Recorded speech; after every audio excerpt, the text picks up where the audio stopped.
So I'm going to go for about 5 more minutes. We'll pause for questions. And because I know some of you might have questions like, are you really Orthodox? Because you don't sound really Orthodox. And I promise you, everything I'm pulling from, everything I'm saying is really Orthodox. These are not my words, these are not my stories. This is all stuff I was taught by Orthodox people throughout the last 2,000 years. I do have a Protestant background. The Protestants are doing some very beautiful things. They really are. We can learn from them. I've had some very brilliant Orthodox priests, very respected, tell me behind closed doors, because they had to. Hey, we can learn from them. You know why he said that? Because he's a humble man. He said we can. You know what? They can learn from us. That's true too, right? I told you, evangelism is a two-way street. They take evangelism very seriously. And we can learn from that. So we are called to carry this lamp, this light, into the darkness throughout the world. You might be the only person in the last several years coming into someone's life with light. There's a really good chance someone's trying to come into your life with light and you don't want them to. And so we need to remember that, in the book of Acts, Philip was coming along and he hears this guy, the eunuch, reading the scriptures. This is another example of evangelism.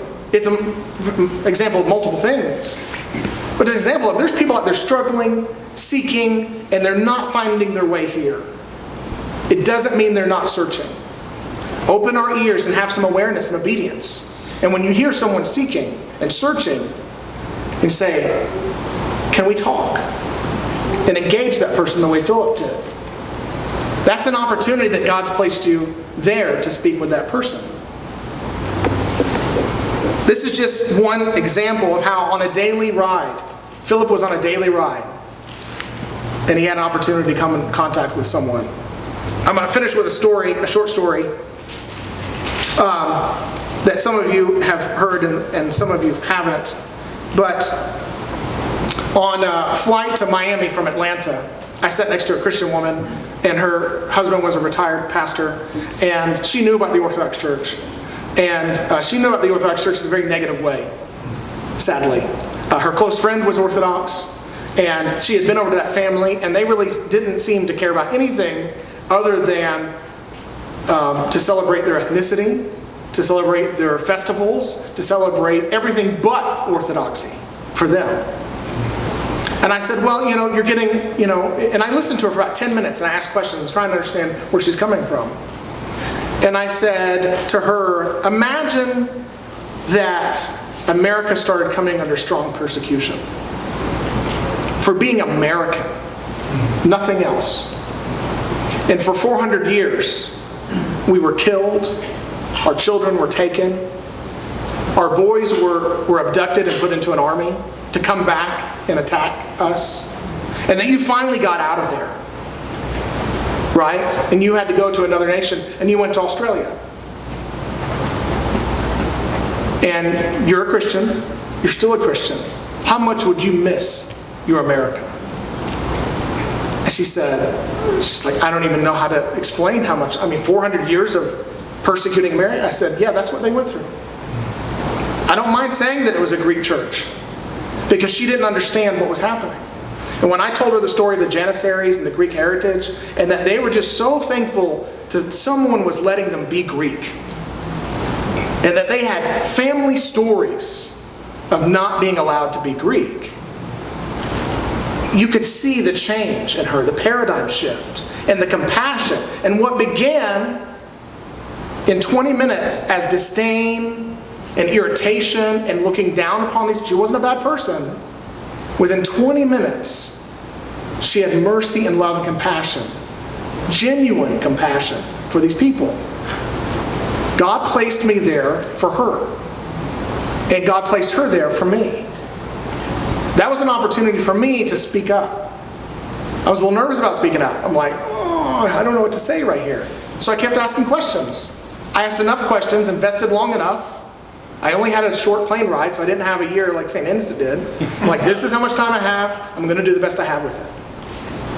I invested in her, and it paid off. I don't know what she's doing. I don't know if she's going to be Orthodox or not. But I know she got off the plane in a better place than when she got on. I know I got off the plane in a better place than when I got on. So we'll conclude there for lecture 1. And do we have any questions? Yes? So it's kind of maybe more of asking advice than question. Sure. But there are people here that are my friends, not part of the church. Okay. And great people, lovely people, charitable people. And they know that I'm part of the church, and I'm very expressive about that. And so this happened yesterday. They'll say something like, well, I'm very spiritual. And I actually don't know what to say back. Like, I kind of go, yeah, that's good. But I feel like I should be able to engage more without, sort of being overbearing about it. But that kind of stymies me, frankly. Okay. So one of my favorite words, since I've gotten into evangelism, is the best word you'll learn. It's the best word to fully engage with, to believe in 100%, is to ask them why. And it will sound a little bit like a child. So here's a perspective on St. Ignatius that I didn't really think about before I was studying evangelism. So we know the story of St. Ignatius, right? He sat on the lap of Jesus and said, you must be like this child to enter the kingdom of heaven. How many times can a child ask why? Now, and if we're honest, most of the time, they really don't want to know why. They keep digging and digging and digging. They are genuinely interested. But why? Okay, but why? And you realize, as a parent or someone who's worked with children, that they really are peeling back the layers, and you're getting deeper and deeper and deeper into why. My daughter wanted to know where everything comes from. She said, who made God? And she was like, and she kept digging and digging and digging. She's 7 years old. I could have been annoyed because I could have realized that she was doing what we need to be doing with each other. You're spiritual but not a Christian. Why? I got hurt, Why? What happened? Why? Why? Because what happens over time is at first you hear, I don't believe in God. Why? Eventually you'll hear, I don't believe in God because of this, this, and this. But why did that lead you to that? Why? I don't believe because of this, this, and this. And you finally get to the heart of what this person's dealing with. And so that's your response. It's not an answer. It's a question. It's an interest. It's an engagement. This is where I struggled with this. You want the silver bullet answer. There is no silver bullet answer. But there's a silver bullet question every time.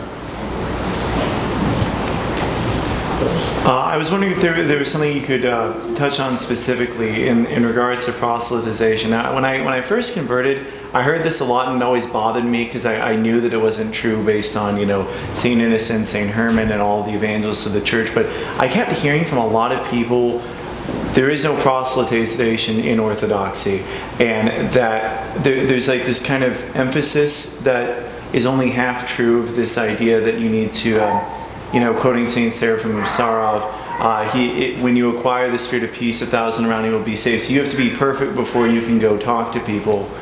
And I think that they're saying this because of, the kind of obnoxious evangelism.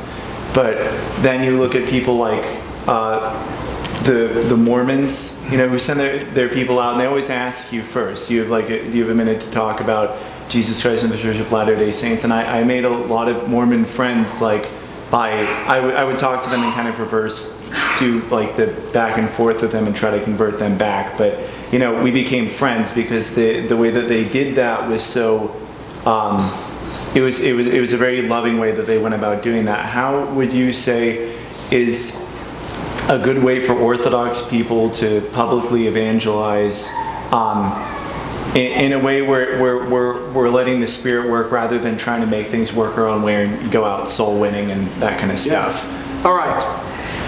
The first thing I would say is be transparent. Mm-hmm. Don't have a hidden agenda. Don't try to convert people. Don't try to change people. Don't try to make anyone Orthodox. I know that sounds backwards from I just said go make disciples of all nations. Mm-hmm. There's a different way of saying make, right? We have words that used one way, it's beautiful. In another way, it's the source of all evil.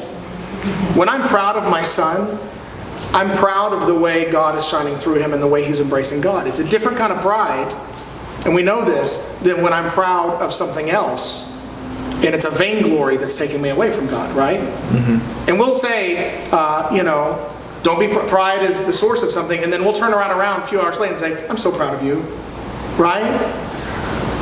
No, you're not. That's awful. So we have to think about making people disciples and what that means. Proselytizing has been hijacked. Sadly, a lot of our words have been hijacked. It's sad that some people in this world will hear the word Christian and immediately get angry and hateful because of how they were judged and treated. It was only a reciprocation of what they experienced, right? So evangelism, proselytizing, these all words have been hijacked. And so when they hear those words, they hear something different than our history. When they hear about Christianity, they hear something different than what our Christianity is. It's different. I love the expression is the God you don't believe in is the same God I don't believe in. I don't believe in that God either. You're like, I don't believe in a God that could not care about the world and let babies die from cancer or this and that. I agree with you. I don't believe in that God either. That's not why babies die. They're like, So, if you can have an opportunity to reconnect with our history, we have lost evangelism for the last 200 years. It takes one generation to lose a tradition. And think about how many generations have happened in the last 200 years for us to lose evangelism. And so that's why there's such a strong culture in America, in the very nation that might need it the most. We have people rejecting it, saying we don't do that. And so I'm not scared to stand up and say, yes, we do. But how we do it is different than anything you've ever experienced.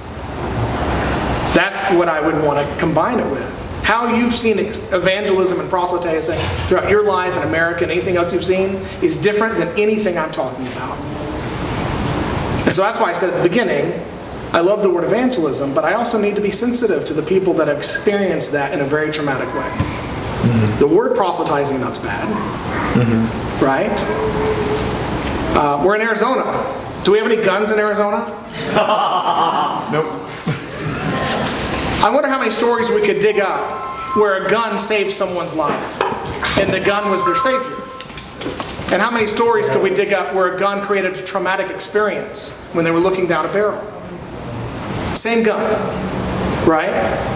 And that we have people that are very polarized about guns because of that. And somebody says, I wouldn't be here if it wasn't for a gun. And then someone else says, I was almost not here because of a gun. How do you argue about that in politics? I mean, it's just not that simple. It's not that black and white. And so it's the same thing with proselytism, the same thing with evangelism. People have had bad evangelism. We need to admit it. They've had bad proselytism. We need to admit it. So the first, if you agree with them, say, yep, you're right. It's been awful. And you're not apologizing for you. You're not apologizing for what's happened in America. You're saying, but what the Orthodox Church does is different. We're using the same word to describe two different things.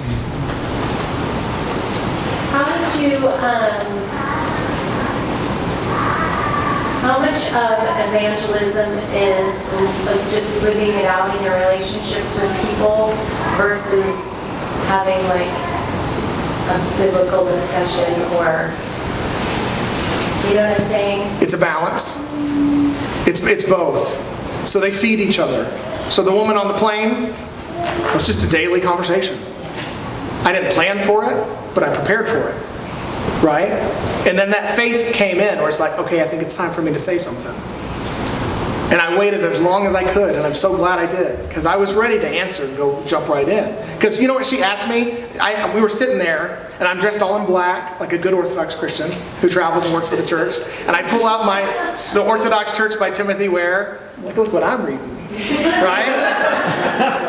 And she goes, oh, you're with the Orthodox Church. And I almost said yes. And instead I said, oh, what do you know about the Orthodox Church? And what I heard was about a 10-minute awful experience that she's had. But I was prepared for it, and then I acted on it in faith. And so those Bible studies, that's your preparation. Those daily conversations, those are your acts of faith.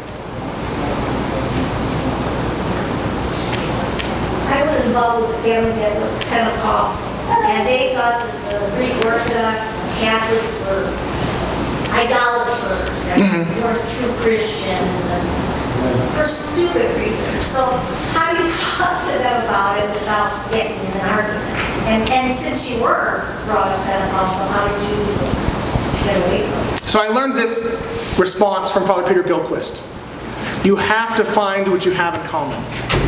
St. Paul did this, St. Innocent did this. You have to focus on what's in common. Otherwise, the devil will do nothing but divide you. And that's what you're talking about. And that's the devil trying to point out to your family or friends, you are so different, you have nothing in common. Well, I mean, they were the ones who were attacking them. Right. And so your response is what you have in common, not defending what's different. You're not going to win when you're defending what's different. But if you can show some commonality, you start to build a bridge with them. Right? It's an overused term, but you're a bridge builder. Right? You start to defend it, and you're setting up your fortress. And say, I'll fire right back, and I'll fire harder. And then all that happens in the end is that you've both been destroyed. And how did you, I don't mind your long story, I don't need to go into your lifestyle, but how did you convert from Pentecostal to the brought up with that, because they were so against it? It's kind of a funny story. I just kind of went along with my parents. It was their decision. I was 15. My brother was 7. My mother was raised in the Orthodox Church, and she left when she was about 20 because she went to another, she's Lebanese, she went to another Lebanese church where they were awful to her because she wasn't related to anyone there. It has nothing to do what race you are. It doesn't matter if you're a Greek at a Greek church and someone else comes, it doesn't matter if you're white and another white person comes in. That's not what it's about. Philotism goes deeper than that. It's about division. This is who we are, and you're not one of us, and you're not welcome. You could wear the right clothes, say the right things, doesn't matter, right? So she left. And I think I would have done the same thing. I can't judge my mom for that. Because some people say, it's the Orthodox Church, you left the church. Yeah, get out of there. Right? That wasn't the Orthodox Church. That was some angry people being very divisive. So she got out of there. She stayed a Christian. She held on. It was the only Orthodox church there at the time. And then 20 years later, my dad was interested. And we always grew up around the church because we would go back home to Charleston, West Virginia. And we loved it there. I loved visiting that church. I grew up around the Orthodox Church as a Pentecostal.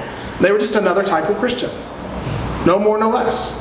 I was used to icons and all that kind of stuff. And so when we joined and I was 15, it really wasn't my decision. I know it's kind of weird, but I just kind of went with my parents. That's how I was raised. I think I became actively Orthodox several years later. But they led the way. The number one person that can evangelize you in your life is your parents. If you are a parent, you are the number one person to evangelize your children. And when I realized that, I didn't have that epiphany even when I started, I knew this. It's not that I didn't know it, but I knew it logically. And recently I had this transformation inside that if nothing else happens in the rest of my life, in this ministry, or with the people I come in contact with, if I've raised my family the way God wants me to raise my family, then I've done what I'm supposed to do. That's my number one responsibility is my family. It's even biblical. You can't get ordained without having your family in place. And the number one thing that messes up the ordination is your family. It's family. And you have to treat them like that. So it's all about, remember I talked about one of the categories of the cube is retention. Hold on to those people. They're not Orthodox. They might never become Orthodox. It doesn't mean you let them out of your life. I have a good question. So I know speaking to people about God, sometimes you kind of have to get out of your comfort zone because it takes a big act of bravery. But like you said, the atheist, I was saying, it's your job as a Christian to talk to people about Christianity. Sometimes, I personally feel like, well, I don't want to be pushing it in people's faces. How do you balance that and not feel like you're pushing it in people's faces? So if you prepared yourself, you will notice small opportunities that come along where you can say those things. It's not that you're just, like I said, you're not a street evangelist. I don't go up to every single person I meet and say, by the way, God loves you. By the way, God loves you. By the way, God loves you. I don't do that to every person. But the moment I feel like there's an opportunity, I shine a little bit of light in that direction. And I do it with salt, I do it with grace. I don't use Orthodox terminology. I don't use Christianese terminology. Sometimes I can have a very empowering conversation about God, and we never even said the word God. But I'm talking about things that relate to God, because they're not ready for the word God. Right? But everything I said was Orthodox. Does that make sense? Yeah. Yeah. All right. Yes. Hi. I have a family, a lot of family who are not Orthodox, and it really, there's a lot of different things that we talk about. We don't talk about religion like at all. But I think it always comes down to talking about the fullness of the faith. We always get to that point where they feel like we have a monopoly on Christ and that we're just a better Christian than they are. And it's hard because I don't really know what words to say when they say that other than, why do you feel that way? But it always comes down to them feeling like we think we're better than everyone else. And it's hard because I don't know what to say, because I do feel we have the fullness of the faith. I've got the filet mignon and they've got Cheerios sometimes, and it's hard.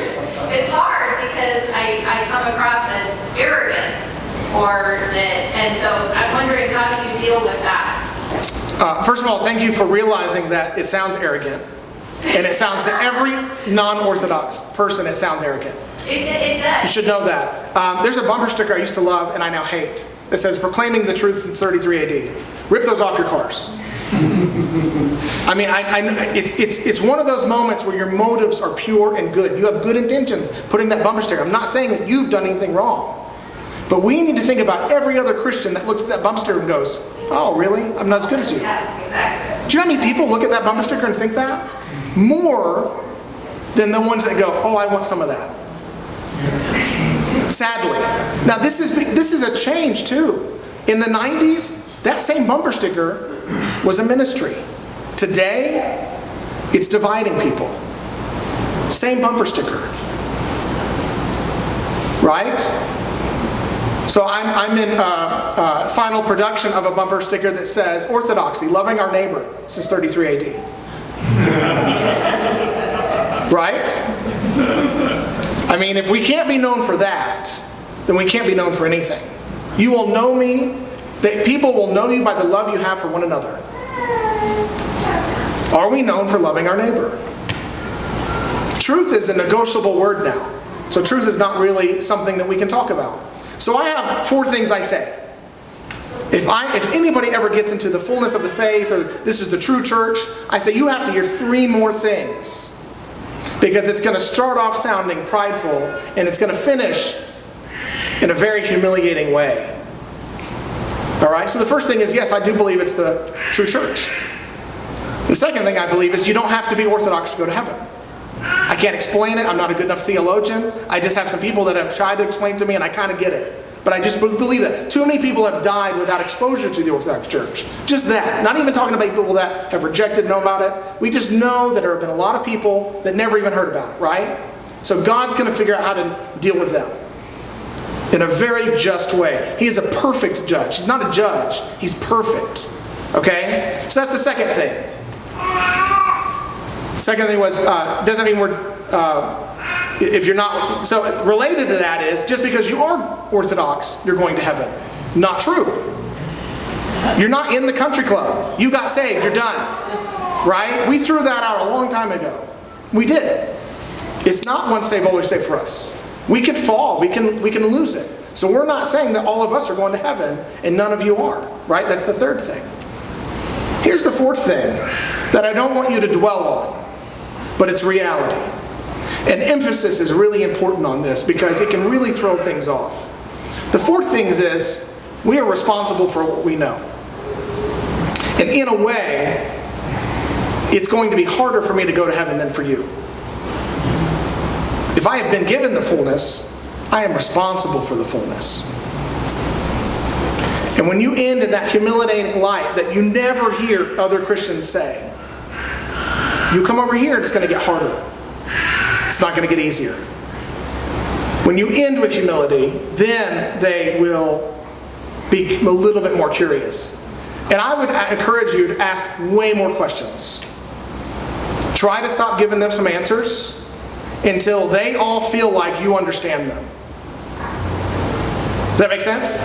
It's going to be difficult. It's not easy at all. I'm serious. You're going to be miserable. You're going to hate it. Just know that up front. Huh? Yeah, I hate it too. I really do. I hate it. But you know what? Every time I endure it, it gets a little bit easier. There's a reason they feel the way they do. What you need to get away from is the dogma and doctrine that they're attached to, and ask, why are you attached to this? Why is this such a big deal to you? There's a way that it has played out in their life. And when you get to that, when you've peeled enough layers and said, why, you'll be able to connect with it. And what you'll probably find is that there's a similarity in the Orthodox Church. It all roots back to the same Christianity. But it's got layers and layers of things we don't recognize. Does that make sense? Okay. I hope I answered your question. Are we? I'm sorry, one more thing. All right. Another thing that I get a lot is I don't think that the Orthodox Church is necessary. It's not necessary. And I was wondering if you could give us your take on explaining necessary. Ooh.